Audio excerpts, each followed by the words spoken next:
Welcome back to Resilience Unplugged, where we talk about the messy side of being resilient in everyday life while choosing to put yourself and your health first. Now, we know resilience is hard.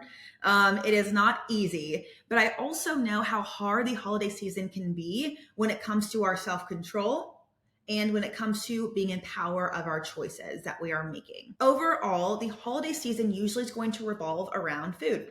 We are going to have good pie, good desserts, stuffing. We're going to have yams. We're going to have green bean casserole. We're going to have all of these different kinds of foods. And a lot of times too, we have emotions attached to these foods. Maybe it's grandma's famous pie. She only makes this one time a year. You've got to have at least 3 slices. Maybe it's your mom's one time a year stuffing with some cranberry in there. You're like, oh my gosh, I have to have this. And not only have to have this, I have to have 5 servings of it because I'm not going to have it again until next year. You see, we make these excuses and we have these reasonings as to why we have to overeat. Society deems gaining weight as normal. Society claims that you can have 10 different cookies, maybe 11, and you are good because it's the holidays. Like, you deserve that. Society claims that these foods should be overindulged on during the holidays. We have grown up with this mindset. I know I did. I know I grew up with the mindset of I'm going to eat so much. Literally, Thanksgiving and Christmas revolve around food. You're having a feast with your family. You don't only have 1 serving or 2. You probably go for around 3. You have so much food. And in no other situation would this be normal ever. But it is normalized during the holiday season. And I think that this is a very, very dangerous mindset to have because the holiday season can make or break you. It can either help you to continue to put yourself first and have an amazing, resilient mindset around food, or it can be the hindrance that you needed for that downward spiral of gaining weight, feeling like crap, putting yourself last, having to have another New Year's resolution where you're trying to lose weight again and not having success with it because you filled your body with crap, you feel like crap, and you want to keep eating crap. Don't get me wrong. I love Thanksgiving. I love Christmas. I love holidays, but I think that the emotional draw that food has on us is not healthy. We should, in my opinion, instead enter the holidays ready to spend time with our family and have those memories. If we instead enter the holidays as not, oh my gosh, I'm going to have so much food, I cannot wait, to I cannot wait to play games with my family. I cannot wait to have good conversations with my family. I cannot wait to pray with my family. I cannot wait to insert the thing you're excited to do, right? That does not involve food. I cannot wait to give gifts to my family and show them my love that way. If we are able to not have the holidays revolve around food, we would be set up for a lot more success when it comes to our health. My clients and I work on this a lot. Food mindset is a huge part of the resilient woman simply because it is such a draw for a lot of career-driven women because we tend to either stress eat or emotional eat. And if you have a business, you're going to be stressed out. You're going to be emotional sometimes. So if you have either of those that tend to happen, you're going to have those times where you're going to eat everything if you have an emotional or stress eating tendency. And if we are not able to control that and reroute those thoughts and give you other things to do, it's a snowball effect and it leaves you feeling like crap, which then leads to you not being able to show up the best as you can in your business, and your business suffers, which means your business suffers, you're suffering. It's a whole entire mosh posh of an unfulfilled life, and you feeling super stressed out, super anxious, and you running around with your head cut off because you at that point don't know what the heck to do to save your business. You feel like everything is falling apart around you and it's going up in flames. Now, I do want to go ahead and give a couple of tips that I give my clients throughout the holiday season.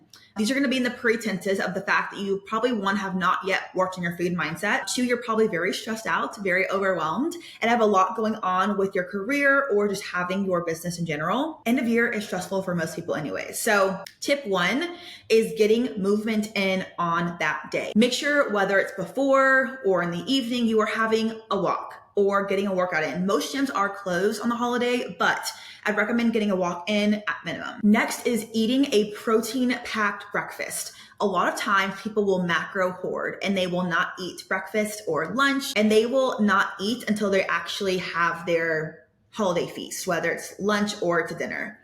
I don't recommend this. If we don't eat all day, probably have some coffee though, maybe some water, maybe a protein shake. Like we have very, very minimal stuff. We're going to go into that meal completely ravenous. We're going to be having so many cravings and we are going to have such low blood sugar. So picture this. Most times you are going to be grazing on the little appetizers your family has prior to eating your feast. So we're going to be grazing on carbohydrates usually. Most people aren't putting chicken out or some kind of meat out as appetizer. So we're enjoying these carbohydrates packed snacks, which is not bad. Carbohydrates are totally fine. However, when we've gone all day not eating, eat a lot of carbs, our blood sugar goes out the freaking wazoo, okay?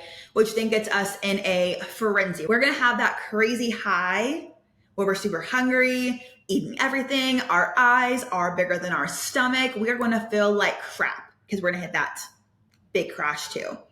You also are probably going to get full on those carbohydrates, have no protein at all. You're going to feel again like crap on the couch, pants unbuttoned, but you also probably still be a little bit hungry because you're not actually satiated. And you've already had so many carbohydrates that evening or the afternoon if you have, again, lunch or dinner. You then are going to go towards more quick, fast carbs because protein at that point is not appetizing. I recommend day of having a protein-packed breakfast, having some carbs, having some fats, having a fully balanced meal. Maybe smaller meals if you want to do that. You can do smaller meals if you want to. And maybe for this instead, you can do a lighter carbohydrate, lighter fat meal and just have more of a protein packed meal. I recommend having a fully balanced meal, but again, your protein proportion can outweigh your usual protein proportion. So you're able to hit that protein goal for the day. And then when it is time to feast and you're at your Christmas dinner, you eat the protein on your plate first, then carbohydrates and fats, okay? Honestly, I recommend protein, some kind of veggies, and then carbohydrate or fats. If we do it in this order, we have controlled blood sugar. We're entering it with a solidified mind. We also are not going to have these crazy, massive cravings.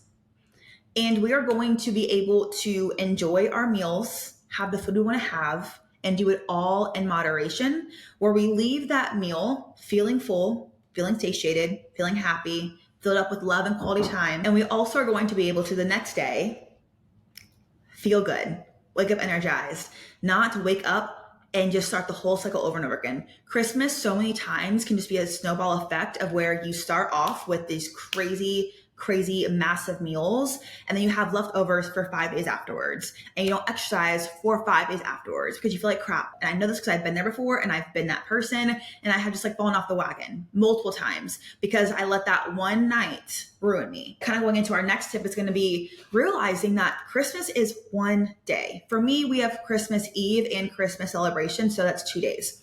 2 days out of 365 days is not enough to totally throw you off the rocker. It may feel like it. If you go overboard and go crazy, you're going to have to really try to reroute yourself. However, just realize that you have the power to get right back on track tomorrow. You have the power to not allow this day to totally derail you for months. This is not the time to put the foot off of the gas and go crazy for the rest of December and then try and go balls to the wall come January 1st and fall off the wagon again because you've now made a really unmaintainable approach part of your life. It's unrealistic. So stay active the day of, day before, and day after. 2, make sure that you are having fully balanced meals before your actual Christmas meal. Do not go into your meal having an empty stomach. That is a setup for disaster. 3, you are in control.